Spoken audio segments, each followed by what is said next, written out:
Intentions are the basis of volitional activity. It is only the ego, with a sense of personal doership, which has intentions. Only someone who is under the impression that he can and does control his life. The awakened sage is fully alive to the fact that his life and every other life is being lived, that therefore he cannot be the subject of other objects. Without any intentions, the awakened sage just acts. There is no need for him either to have intentions or therefore to form concepts. The masters have made it perfectly clear that lack of intentions does not mean suppressing concepts. There should be no need for concepts. Shen Hui tells us, one without a purposeful intention is free from conceptualization. Wu Nian. Wu Nian implies not only absence of volitional activity, but absence of volitional inactivity. This is an important aspect of volition. In the Bhagavad Gita, Lord Krishna also makes this clear. All you can do is to work for the sake of work. You have no right to the fruits of work.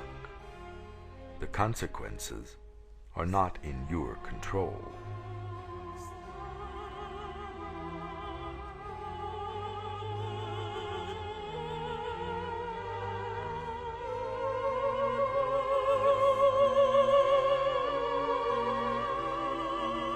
But do not let this fact lean you towards inaction.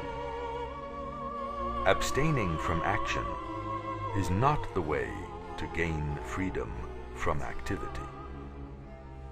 Nor can one achieve freedom by merely ceasing to act.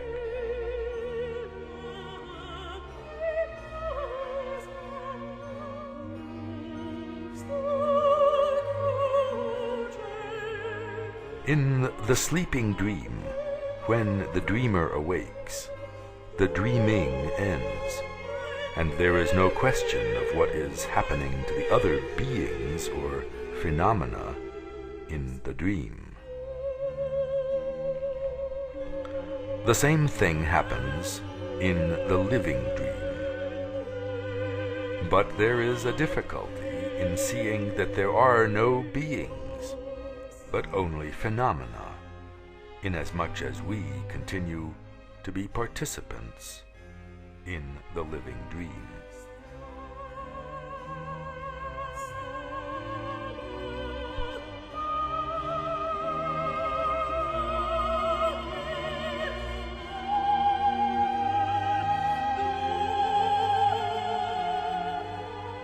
And therefore, it is not easy to accept that all beings, including ourselves, are merely illusory phenomena.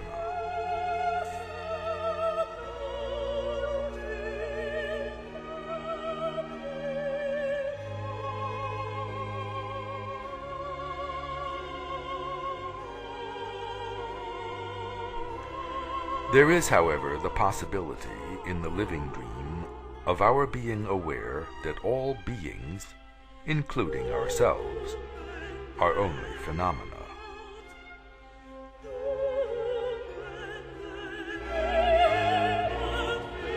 When this awakening happens, there is the realization that one is not the apparent entity in the living dream that one thought he was, but the apparent dreamer of the dream.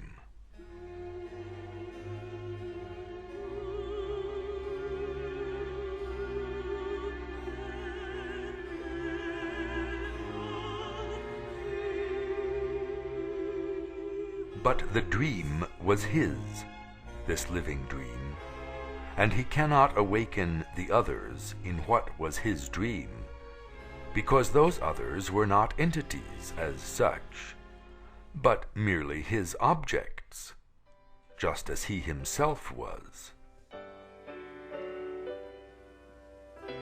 Therefore, each dreamer can only awaken from his own dream. There are children raised in sorrow on a scorched and barren plain. There are children raised beneath the golden sun.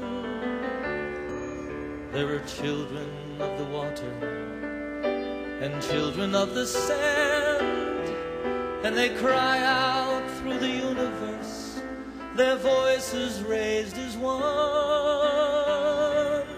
I want to live, I want to grow, I want to see, and I want to know. I want to share what I can give. I want to be, I want to live.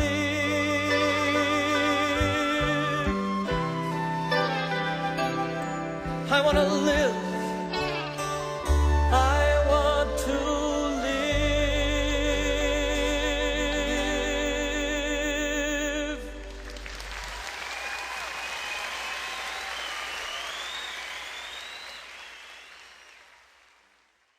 The awakening means, in effect, that while he was the apparent subject of the other objects in the living dream, now, after awakening, there is the realization that, while he may continue to be an object in the living dream of others, he actually is the pure subjectivity by means of which the dreaming happened.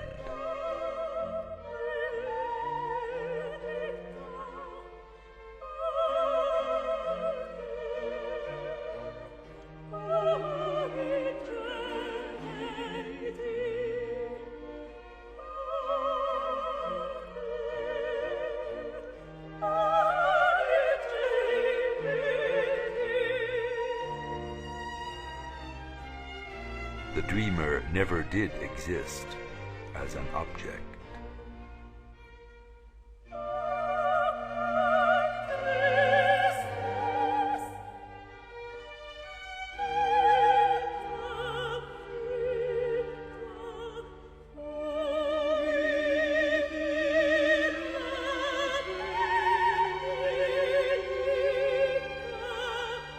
You are neither earth, nor water, nor fire, nor air, nor space.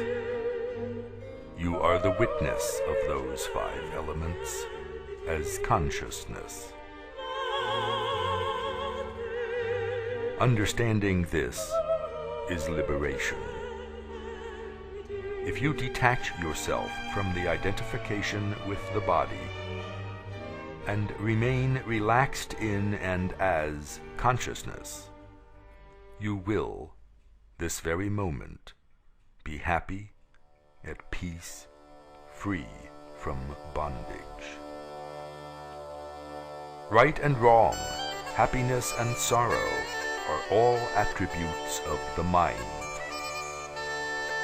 You are neither the doer nor the enjoyer.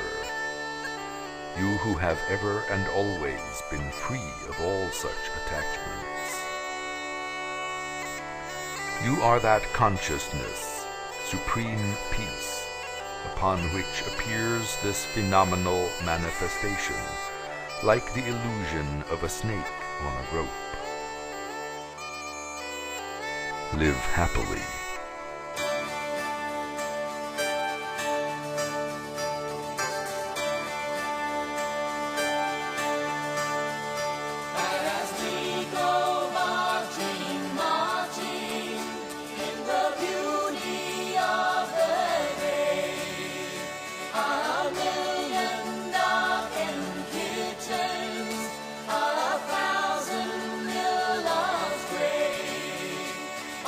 Touched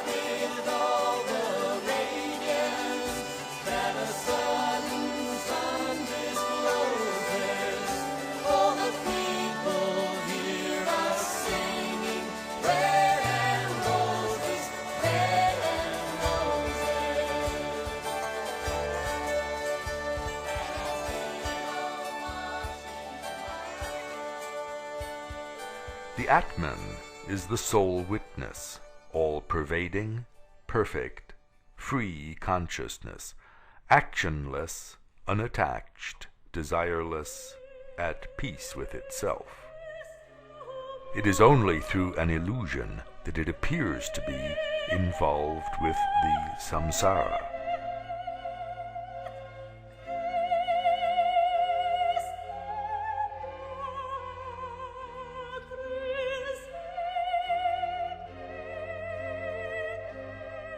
You are unattached, actionless, self-effulgent, without blemish. This indeed is your bondage, that you practice meditation as the doing of an ego with expectation.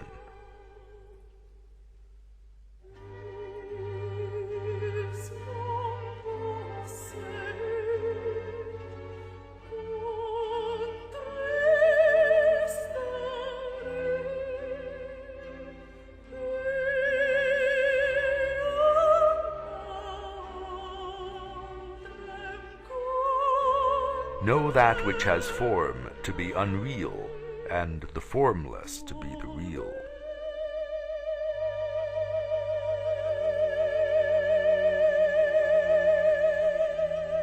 Just as the surface of a mirror exists within and without the image reflected in the mirror, so also the Supreme Self exists within and without the physical body.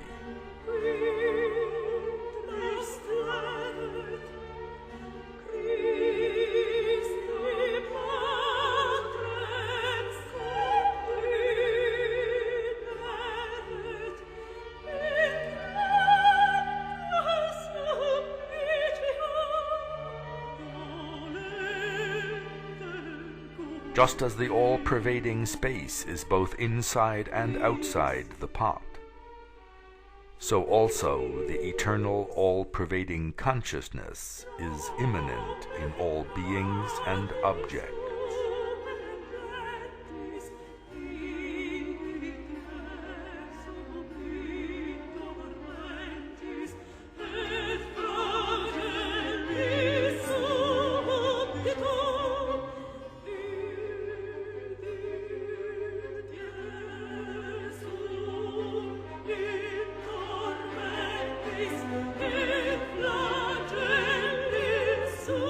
Just as waves, foam, and bubbles are not different from the water, so also the phenomenal universe appearing in consciousness is not different from it.